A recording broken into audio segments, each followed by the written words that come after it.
Oiê, ciências abençoadas, tudo bom com vocês? Sejam bem-vindos a mais um Giterapia baseado em fatos reais. Bom, o videozinho de hoje eu já tô prometendo para vocês tem um tempo, desde 2024, dezembro, porque eu me lembrei dessa história que eu vivenciei, que é horrível, só que eu precisava contar para vocês, porque além de ter sido uma passagem muito dura na minha vida, eu percebi que o Ho'oponopono não tinha limpado ela. Limpou no nível que eu nem lembrava mais dela, gente. Nem lembrava. E quando eu me lembrei dela, conversando com uma amiga que veio tomar um café da tarde aqui em casa comigo, aí que eu fui me tocar, que eu não tinha mais rancor, mágoa, ou ressentimento, ou raiva dos envolvidos nessa trajetória toda. Lembrando que esse vídeo não é sobre os outros, é sobre mim. Não é sobre a minha família, é sobre mim. É sobre algo que eu vivi lá na infância, que por muito tempo eu senti, porém, com a ajuda do Ho'oponopono, foi limpa, transmutada e curada, e hoje eu falo com naturalidade. Tem sequelas, sim, que eu já conto pra vocês. Vamos lá. Numa determinada fase da minha vida, a minha mãe perdeu a minha guarda e a guarda de mais dois irmãos meus. Lembrando que eu sou a mais velha e a única filha mulher da família. Por ela ter perdido a nossa guarda, passamos por uns perrengues aqui e depois eu fui para um outro lugar. Deste lugar, uma determinada pessoa me enfiou junto com os meus irmãos pequenos num colégio interno. Quantos anos de... Gente, eu devia ter 7 anos. Eu não lembro a idade certa, porque a minha certidão de nascimento tem um pequeno erro. Não sabemos por quê, mas eu nasci dia 5 de dezembro. Segundo a minha mãe, eu nasci dia 5 de dezembro, que é o mês que eu comemoro, porém eu fui registrada 2 anos depois com o mês errado. Então, eu não sei se está certo, eu não sei se está errado, então eu não vou dar a data certa, mas eu era menor, eu morava aqui, na Baixada Santista, e aí depois desse processo da minha mãe perder a nossa guarda, eu e mais 2 irmãos, que são mais novos do que eu, fomos colocados num colégio interno. Beleza. Eu fiquei 1 ano nesse lugar, que era um colégio interno de freiras. E tinha o canto dos meninos e tinha o canto das meninas. Gente, se você olhasse por fora, era um lugar lindo, né? E isso eu tô com 43 anos, então vamos jogar que eu tinha 7 anos. Se eu tinha 7, um outro irmão tinha 6 e o outro meu irmão devia ter 4. Então, por aí, vamos colocar nessa faixa etária aí de idade. Então, isso faz muitos anos. Hoje eu não sei se existe colégio assim, eu nem sei como funciona, mas antigamente eu vivi ali e eu posso falar para vocês que foi um inferno. De várias coisas que eu vivi na minha vida, teve muito pior, mas ali foi um inferno. Foi horrível, porque eu escutei assim, vocês fiquem aqui e depois eu volto para buscar vocês. 1 ano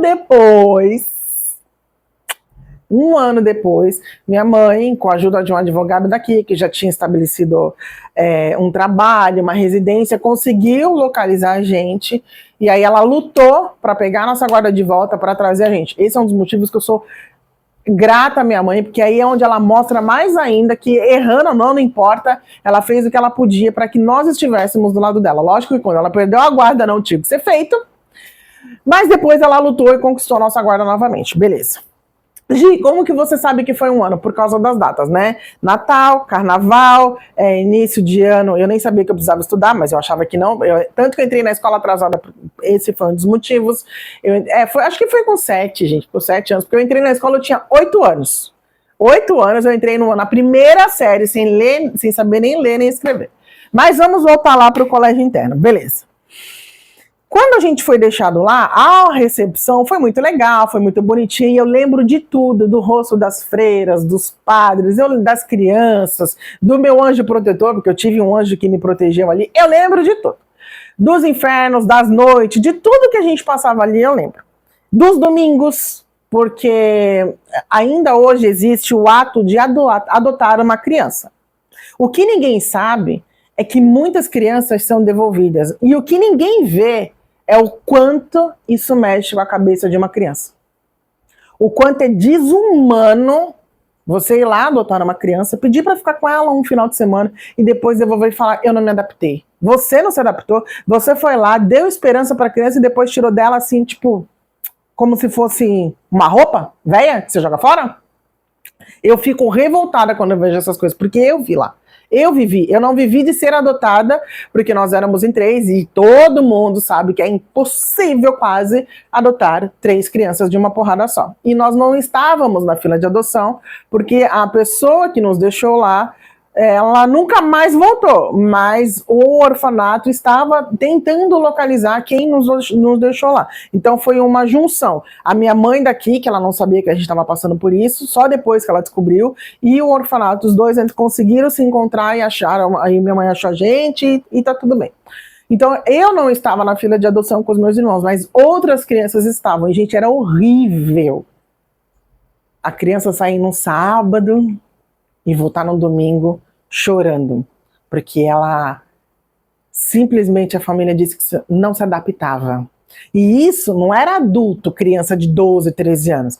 Criança de 4, criança de 5, criança de 7, criança de 10. E aí você disse que você não se adaptou, como se filho fosse um brinquedinho, né? Uma bonequinha, um bonequinho que você devolve. Eu fico revoltada com essa parte, porque eu vi o quanto mexia. E a gente, não eram as freiras e os padres, não. A gente, as crianças ali se uniam para ajudar essa criança a superar tudo isso, dizendo que independente se os adultos não queriam, a gente nunca ia abandonar eles. Bom, esse foi um dos pedaços horríveis que eu vivia lá, que era muito difícil, mas era muito difícil, beleza. Lembrando que por ser um colégio de freiras, a gente tinha um orfanato de freiras, um orfanato de freiras e de padres, tinham crianças que iam para a escola, tinham adolescentes que iam trabalhar, enfim, tinha toda ali esse vucu-vucu, né, e as que ficavam lá em período integral. Tá bom, e tinham as que só iam durante o dia, porque o pai e a mãe trabalhavam, enfim, beleza. Dito isso, agora a gente vai para a parte mais delicada. À noite, depois das 18, eu tenho uma memória muito boa, gente, eu lembro de coisa de quando eu tinha 2 anos. Quando dava 18 horas, o portão fechava, aí o bicho pegava, porque aí a gente apanhava de varinha de goiaba, a gente ficava de joelho no milho ou no feijão, que furava o nosso joelho. A gente apanhava muito, porque às vezes a gente não encerava o chão direito, e hoje tem a enceradeira, né? Na época também tinha, mas não era tanto moderno quanto que é hoje. Mas era aquele chão de taco, e a gente tinha que literalmente ficar de joelho, passar a cera, dar um tempo e depois lustrar ali para brilhar os bancos, os chãos, as madeiras todas. Quem fazia isso? Éramos nós. Não eram as freiras que cuidavam da limpeza, éramos nós, que lavávamos a nossa roupa. A gente só não cozinhava, porque por ser um colégio de freiras, então tinha muita criança, um orfanato tinha muita criança, então as panelas eram grandes. Mas os adolescentes maiores já iam para a cozinha cortar batata, cortar cebola, beleza. Aí vem uma outra parte também. Gente, lembrando que isso eu era criança, eu tô com 43 anos, tá bom? Vinha a parte onde onde tinham os ataques à noite, que é literalmente infantil das crianças e dos adolescentes que estavam lá. E era um choro de um lado, um choro no lado, grito do lado, grito do outro lado. Gente, a gente não dormia de noite, porque era um pânico, porque era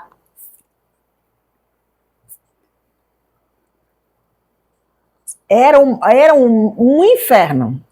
Tinha um rapaz, eu tinha 7, eu tô jogando 7, eu tinha 7, ele devia ter 13, 14, 15 anos, né? Ele se apaixonou por mim, então ele queria que eu ficasse com ele. Gente, criança, pois é. E aí eu só pedia pra ele, me protege os meus irmãos, para que não aconteça. Por eu já ter sofrido na infância, eu sabia o que ia acontecer. Eu já tinha uma mente, uma inteligência muito aguçada, muito avançada para a minha idade, mas foi porque começou os negócios muito cedo lá na minha, né? Enfim, beleza. Lembrando que a minha mãe não perdeu a minha guarda por causa... Não, ela perdeu por outro motivo. E aí é problema dela, não tem nada a ver com isso. Beleza. E nem julgue, nem culpa, muito pelo contrário. Ela sabe o que faz, ela soube o que fez da vida dela. Então esse menino protegia a gente desse tipo de agressão, que é E isso eu não experienciei lá dentro, nem eu, nem os meus irmãos. Mas um dos meus irmãos tinha plástico queimado na cabeça, o outro tinha feridas pelo corpo, eu tinha tanto piolho, gente, que andava no corpo. E aí, quando era domingo, que os pais iam lá pegar, os interessados, tinha criança que era adotada, mas a maioria não era, os interessados em achar uma criança, porque fala que a adoção é do coração. Eu nunca vi a adoção ser do coração, você ir lá pegar e não se adaptar e devolver, como se fosse um bonequinho, uma roupa que você não quer, né? Vou ali trocar, não gostei. Enfim, no domingo, que era, né, no sábado que era feita essa visita, quando tinha visita, tomávamos banho, se arrumava, colocava a melhor roupa. Fora isso, gente, era no chão, era uma coisa, a gente comia comida estragada, peixe com fedor de mijo, era um negócio horrível que a gente viveu ali dentro daquele lugar. Até que o meu irmão do meio, nós éramos 3, eu era mais velho, tinha mais novo, e o do meio dessa época fugiu. Fugiu numa distância assim. Eu não sei falar em número, gente. Eu sei falar de cidade. Eu moro na Baixada Santista. Então, eu moro em São Vicente. Beleza? A distância que o meu irmão fugiu foi como se fosse daqui no Jabaquara. Então, é o quê? Acho que é uma hora. Uma hora e meia, uma hora andando. De ônibus, né? De carro. Então vamos supor que fosse isso. Ele conseguiu fugir, que entrou num ônibus, que entrou no outro ônibus. Ele fugiu. Beleza. A sorte é que nessa época a minha mãe já estava em contato para ir visitar a gente. E a gente não sabia. Eu não sabia que isso estava acontecendo. E o meu irmão conseguiu chegar no lugar onde estava a minha outra família que mora lá em São Paulo. Beleza. Mas era de um amigo que conhecia a minha família que mora lá em São Paulo. Ok. Aí minha mãe achou a gente, graças a Deus. E aí começou a briga na justiça para tirar a gente de lá e levar a gente para casa. Eu nunca esqueço a primeira vez que eu vi ela lá e ela prometendo que ia voltar para buscar a gente. Realmente, não deu muito tempo, minha mãe voltou, conseguiu tirar a gente de lá. Aí começa a transição de tudo que a gente viveu lá para viver uma vida normal aqui. Quando eu cheguei aqui, eu vou falar mais de mim, assim, né? Quando eu cheguei aqui, como a minha mãe ela tinha nossa guarda provisória, eu fiquei num lar provisório instituído pelo juiz só de mulheres, porque eu já tinha um histórico. Então eles me deixaram num lar só de mulheres. Os meus irmãos, os 2 menores, ficaram num colégio interno. Então a gente estudava de dia e ia para o colégio interno de noite. Eles iam para o colégio interno de tarde e eu ficava na casa dessa família que me acolheu ali, que só tinha mulheres. E era muito estranho, né? Porque tipo, eu pequenininha, com aquele monte de mulherão ali, era muito diferente. Mas mulheres mesmo, assim, era uma família que me adotou provisoriamente até minha mãe conseguir a nossa guarda novamente.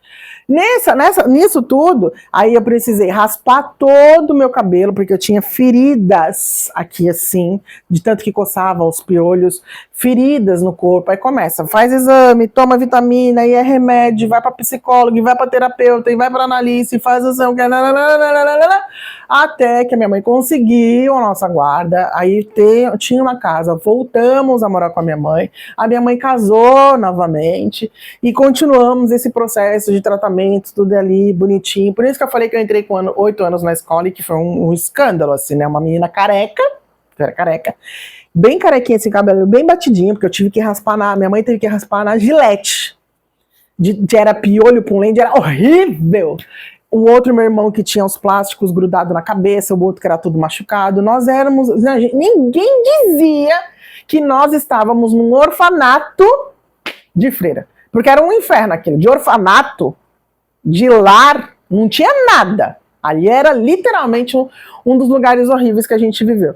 Gi, você não tem mais raiva? Não. Tanto não tenho que eu nem lembrava dessa história. Não lembrava. Apagou da minha mente, graças a Deus. E quando eu lembrei, não me deu raiva. Mas tem sequelas. Em relação à comida, porque tem uma determinada massa que ela lembra uns bichinhos que tinham lá. E eu não consigo comer. E eu lembrei disso depois dessa história, porque a gente foi fazer compra, compraram essa massa, porque tem vários tipos de massa, né? Vários. Mas tem um que eu não consigo. Não adianta. Não consigo. E é uma sequela. E tá tudo bem. Eu lembro, quando eu vi aquela massa, na hora veio, lembra que você comia a massa assim, e a gente apanhava quando a gente não comia. Gente, não, olha, eu não sei se existe hoje esse colégio, esse orfanato, especificamente esse que eu fiquei, foi fechado. Quando minha mãe pegou a gente, a advogada junto com a minha mãe moveram uma ação e eles conseguiram tirar as crianças de lá, levar para outros lugares e literalmente aquele lugar foi fechado, porque ali era um antro de nojeira, de sujeira, de imundície, Era horrível. Eu não desejo para ninguém nada do que eu vivi lá. Nem a pessoa chegar para você, te pegar, te colocar lá e falar, fica aqui que eu já volto, e nunca voltar. Nem isso. Já perdoou hoje? Já. Quem é essa pessoa? Não interessa. Porque, como eu disse, o meu vídeo não é sobre os outros. É para você entender como que o Ho'oponopono me ajudou e as feridas que o Ho'oponopono curou. Eu acho que são poucas pessoas do meu convívio, na verdade, que sabem dessa parte do orfanato. Eu acho. Outro dia eu estava até conversando com a minha mãe sobre essa parte, que eu falei que eu ia gravar um vídeo falando sobre isso, e aí a minha mãe falou, nossa, mas você lembra de não sei o quê? E a gente começou a lembrar das coisas, né, mais desse período, porque a minha mãe ainda falou assim, mas não foi um ano. Aí eu comecei a falar, mãe, mas aconteceu assim, assim, assim, assim, que depois aconteceu, ela realmente foi um ano. Foi um ano que nós ficamos ali, e foi um ano de muito inferno, de muita luta, de muito... Eu precisava viver, gente. Eu queria sobreviver, porque viver a gente não conseguia, mas eu precisava sobreviver a todo aquele inferno. E a todo instante, a única certeza que eu tinha, a minha mãe um dia vai me achar, eu vou sair daqui. A minha mãe um dia vai me achar, eu vou sair daqui. E em nenhum momento que eu fiquei lá, eu sabia, eu culpei a minha mãe, porque até o ato da pessoa que foi buscar a gente, minha mãe chegou pra gente e falou, não importa onde vocês estejam, a mãe vai atrás de vocês. Então, foi uma promessa que a minha mãe cumpriu, foi uma promessa que minha mãe fez e ela cumpriu. Ela realmente, quando ela foi atrás da gente, onde ela achou que a gente estaria, chegou lá, nós não estávamos, e aí começa aquele vulco-vulco, e ela conseguiu nos achar, e graças a Deus, assim, depois desse mini relato que eu dei pra vocês, deu tudo certo. Existem coisas muito piores que aconteceram lá, existem, gente, mas eu só queria dar mais um relato pessoal meu, de superação, de cura e de que realmente o Ho'oponopono funciona, porque eu nem lembrava disso. Juro, quando eu lembrei eu falei, nossa, mas eu já vivi assim. E detalhe, que eu vou contar num outro vídeo depois. Eu conto pro meu filho isso, mas depois eu explico pra vocês por que eu conto essas coisas. Não é pra mim fazer de vítima, dizer que eu sou super poderosa. Não. Mas depois eu conto isso pra vocês. Bom, eu espero ter deixado mais um pouquinho claro sobre quem eu fui, sobre processos horríveis que eu precisei experienciar na minha vida, porém eu assumo que a responsabilidade é minha. Como assim, Gia, até da infância? Hoje a consciência que eu tenho, praticando essa filosofia de vida, eu entendo que eu, lá no espiritual, escolhi minha mãe, escolhi meu pai, escolhi meu nome. Logo, a espiritualidade, Deus, o universo, montou uma vida, me deu o contrato, e eu li, assinei e vim aqui. Só que eu não li as entrelinhas. Eu não li. Aí vem esses perrengues, essas coisas negativas que a gente acaba que experiencia, que na verdade são para a nossa evolução. Porque se eu vivi tudo isso, e eu posso contar hoje para vocês com naturalidade, provando que o Ho'oponopono funciona, de boa. E eu ainda, nessa época que a minha amiga veio tomar um chá aqui, um café aqui, que eu contei isso para ela, eu falei, nossa, eu já morei assim, assim, assim, assim. E ela ficou olhando assim. Ela, cara, eu te admiro, porque você já passou por tanta coisa ruim na tua vida, e é uma pessoa de luz. Falei, pois é, né? Aí o Paulo fala, essa daí tem história, minha filha, que se você sentar, misericórdia, ela fica 10 anos contando e não conta tudo, porque é uma história em cima da outra, que vem outra coisa, que acontece outra coisa, e nem todas as histórias são boas. De 100 que a Gisele conta, e eu só fui na cara dele, 80 é ruim. Eu falei, nossa, velho, eu tenho histórias tão ruins assim. Ele falou, amor, você tem. Eu não sei se eu teria superado tudo que você superou. E eu falo que o que sempre me motivou, gente, era a certeza de que eu não sei explicar, mas eu lembro dessa fase da infância, de eu estar no orfanato, e tinha um riacho assim, né, tipo um riozinho, nesse lugar que a gente morava, eu morei lá, né, era muito grande, tinha um rio, e tinha tipo, eu não sei que planta era aquela, mas eram umas plantas altas, grandes assim, tinha aquele rio. E eu olhava para aquelas plantas e a única certeza que eu tinha é que eu ia sair dali. Eu sabia que a minha mãe ia me achar. Eu sabia que eu ia superar tudo aquilo. Eu não sei como, mas eu tinha uma força dentro de mim que era inexplicável, gente. Era... Ainda hoje eu me emociono porque eu via as outras crianças que apanhavam, que sofriam, e que elas se revoltavam muito rápido. E eu tive uma rebeldia na adolescência, mas nada tão embasado, tão forte, baseado na história de vida que eu tive. E muitas pessoas, essa minha amiga ainda falou assim, cara, os meus familiares, minha irmã não viveu um terço, nem metade, 1% do que você viveu, e ela é uma revoltada. Como que você consegue? Eu sempre falo, é uma força que tem aqui dentro de viver, de vencer. E por mais que a vida às vezes bata, sabe, que tu leva umas porradas, que tu se decepciona, que tu cai, tu fala, puxa vida, que eu fiz? Que escolha difícil assim. Alguma coisa sempre me motiva, você vai vencer, você vai conseguir. E eu sempre consigo, eu sempre venço. E é sobre isso, gente, é superação. O Ho'oponopono é uma filosofia que tem me ajudado e eu só tenho que agradecer. É isso. Literalmente eu agradeço por essa fase que eu passei, porque me ensinou muito sobre sobreviver nas adversidades mais difíceis da vida. Eu falo que a Gisele que sofreu tudo aquilo foi uma Gisele que na vida adulta, conseguiu superar as coisas mais intensas com leveza e fé, porque essa eu nunca perdi, tá bom? E você não perca nunca sua fé, porque tudo tem um porquê para acontecer. Você é mais forte do que você imagina. Pode acreditar nisso. Você pode não enxergar, mas você é mais forte do que você imagina. Acredite em você. Eu acredito em você. Tá bom? Esse foi o nosso videozinho, meu relato pessoal de hoje. Até o próximo videozinho. Beijos, tchau, tchau. Gratidão. A essência que habita em mim saúda e honra a essência que habita em você. Lembre-se, se você quer fazer do mundo um lugar melhor, olhe para si mesmo e mude. Até o próximo episódio.